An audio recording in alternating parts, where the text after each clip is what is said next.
Manajemen konten digital juga penting untuk meningkatkan keterlibatan audiens. Konten-konten yang menarik dan relevan dapat meningkatkan interaksi dengan audiens, baik dalam bentuk komentar, likes, ataupun berbagi konten. Contoh yang dilakukan sebuah brand adalah dengan konsisten membagikan konten informatif dan menarik di Instagram mereka, agar lebih banyak mendapatkan engagement dari pengikutnya. Alasan lain pentingnya manajemen konten digital adalah mengoptimalkan SEO atau Search Engine Optimization. Manajemen konten yang baik dapat meningkatkan visibilitas di mesin pencari seperti Google. Sebagai contoh, artikel dengan kata kunci yang tepat dan struktur yang rapi lebih mudah ditemukan oleh pengguna internet, sehingga meningkatkan traffic ke situs web. Manajemen konten digital juga penting untuk mempermudah kolaborasi dalam tim, di mana dalam organisasi atau perusahaan, manajemen konten yang baik memungkinkan tim bekerja lebih efektif dalam mengembangkan dan mendistribusikan konten. Sebagai sebuah contoh, sebuah tim pemasaran digital menggunakan alat seperti Google Drive atau Trello untuk berbagi dan mengedit dokumen secara bersama-sama. Salah satu alasan yang paling penting dalam manajemen konten digital adalah melindungi hak cipta dan keamanan data. Sistem manajemen konten yang baik dapat menjaga hak cipta dan keamanan data dari perusahaan. Contohnya, perusahaan yang menggunakan Digital Asset Management atau DAM menggunakannya untuk menyimpan dokumen penting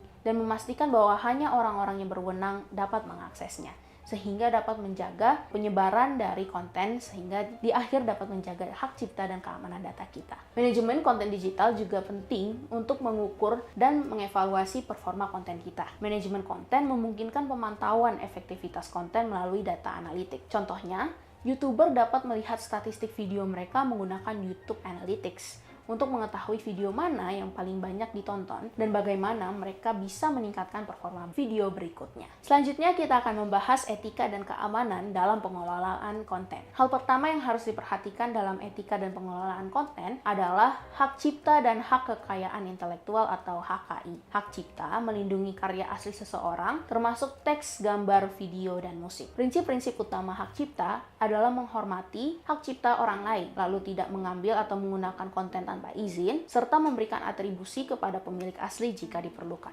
Cara-cara yang bisa kita lakukan untuk menghormati hak cipta adalah menggunakan konten dengan Creative Commons License atau bebas royalti, lalu mengutip sumber yang benar dalam artikel atau postingan, lalu membeli atau berlangganan stok gambar dan musik berlisensi. Contoh pelanggaran hak cipta adalah mengunggah film atau musik bajakan di internet, serta menggunakan foto dari Google tanpa izin atau atribusi kepada pemiliknya. Etika selanjutnya yang harus diperhatikan adalah kebenaran dan akurasi informasi. Menyebarkan informasi yang benar dan dapat dipercaya adalah tanggung jawab setiap pembuat konten. Cara untuk memastikan bahwa kebenaran informasi diikuti adalah memeriksa sumber berita dari media resmi dan kredibel, menghindari menyebarkan berita hoax atau informasi menyesatkan, serta menggunakan fact-checking tools atau alat-alat mengecek fakta seperti Snopes atau Google Fact Check. Contoh penyebaran informasi yang tidak etis adalah membuat berita palsu untuk mendapatkan klik seperti clickbait atau menyebarkan rumor tanpa bukti yang jelas. Selanjutnya mari kita bahas plagiarisme dan originalitas konten. Kita dapat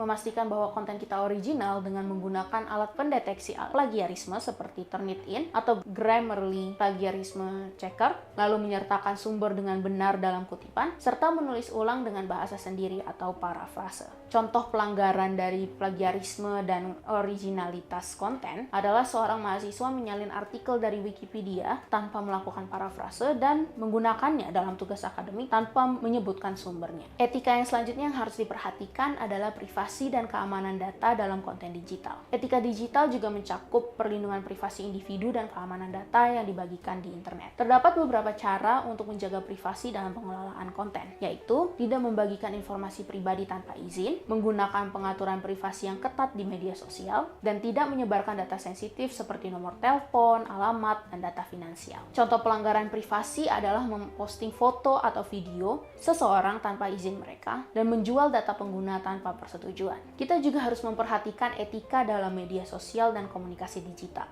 Dalam interaksi digital, penting untuk menjaga etika komunikasi yang baik dan menghindari perilaku negatif seperti cyberbullying dan ujaran kebencian. Prinsip etika komunikasi digital adalah gunakan bahasa yang sopan dan tidak menyinggung, hormati perbedaan pendapat tanpa menyerang personal, dan hindari komentar-komentar negatif atau berita bohong. Contoh perilaku yang tidak etis dalam dunia digital adalah melakukan serangan verbal di kolom komentar dan menyebarkan hoaks untuk menjelekkan seseorang atau kelompok tertentu. Selanjutnya, kita juga harus memperhatikan akun dan identitas digital. Kita harus melindungi akun digital agar mencegah pencurian data dan akses yang tidak sah. Beberapa tips untuk menjaga keamanan akun adalah sebagai berikut. Gunakan kata sandi yang kuat dan unik untuk setiap akun. Aktifkan two-factor authentication atau 2FA untuk perlindungan tambahan. Dan jangan pernah membagikan kata sandi kepada orang lain. Contoh-contoh serangan keamanan yang dapat terjadi adalah phishing atau email pesan palsu yang dikirimkan untuk meminta informasi pribadi, dan juga credential stuffing, di mana peretas mencoba login dengan menggunakan kombinasi username dan password yang sudah dicuri. Kita juga harus memperhatikan perlindungan diri kita terhadap malware dan serangan cyber. Malware dan serangan cyber dapat mencuri data ataupun merusak sistem yang sudah kita punya. Jenis-jenis keamanan cyber yang terjadi adalah phishing, yaitu penipuan online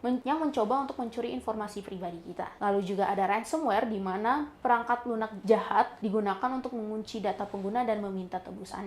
Lalu yang terakhir adalah keylogger, di mana program itu merekam ketikan yang kita lakukan untuk mencuri kata sandi. Terdapat 3 cara melindungi diri dari serangan cyber, yaitu yang pertama, jangan mengklik tautan mencurigakan dalam email ataupun pesan, gunakan antivirus dan firewall yang diperbarui secara rutin, dan hindari mengunduh aplikasi dari sumber yang tidak dikenal. Yang terakhir, kita harus memperhatikan manajemen hak akses dan keamanan data, di mana kita harus mengelola hak akses terhadap konten digital penting untuk mencegah kebocoran data. Langkah-langkah yang kita dapat lakukan untuk melakukan perlindungan data adalah gunakan sistem enkripsi untuk data yang sensitif, batasi akses hanya kepada orang yang berwenang, dan simpan data di layanan cloud yang aman, seperti Google Drive dengan pengaturan berbagi yang cukup ketat. Terdapat sebuah contoh pelanggaran keamanan data, yaitu pada suatu perusahaan secara tidak sengaja membagikan file internal kepada publik tanpa proteksi. Dan yang terakhir, hal yang harus kita perhatikan adalah pencegahan penyalahgunaan konten digital. Konten digital yang kita buat dapat disalahgunakan oleh pihak yang tidak bertanggung jawab, sehingga terdapat beberapa cara untuk melindungi konten digital yang kita miliki.